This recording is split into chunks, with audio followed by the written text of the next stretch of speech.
বন্ধুসকল, আজি আপোনালোকক এক দিহা দিবলৈ ওলাইছোঁ এক নতুন ভিডিঅ'ৰ সহায়ত, য'ত আপোনালোকক ক'ম গৰুৰ বিশেষকৈ ক্ষীৰতী গাইৰ এক সমস্যা, উহাৰৰ বাট ফটা সমস্যা।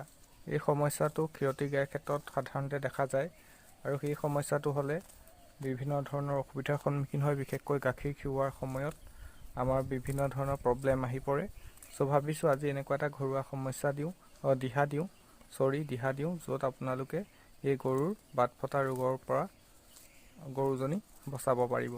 বন্ধুসকল, পোৱালীয়ে কেতিয়াবা জোৰত আঘাত কৰিলে, কামুৰিলে, তেতিয়াও বাট ফাটে, বা কেতিয়াবা গৰুৰ শৰীৰত পানীৰ পৰিমাণ কমিলে, কিছুমান ভিটামিনৰ অভাৱতো এই বাট ফটা দেখা যায়।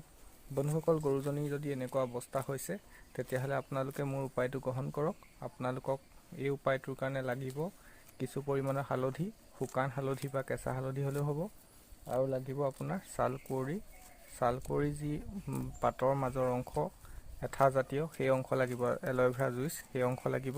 সেই অংশটো উলিয়াই লৈ আপুনি শুকান হালধি বা গুড়ি হালধিৰ লগত ধুনীয়াকৈ মিক্স কৰি লওক। তাত 2-3 টোপালমান মিঠাতেল দি দিয়ক, আৰু ধুনীয়াকৈ মিশ্ৰণটো বনাই আপুনি ডেইলি 2-3 বাৰকৈ সেই ফটা বাটত লগাই দিয়ক। বন্ধুসকল, অতি সোনকালে সুফল লাভ কৰিব, আৰু আশা কৰোঁ লাভৱান হ'বই।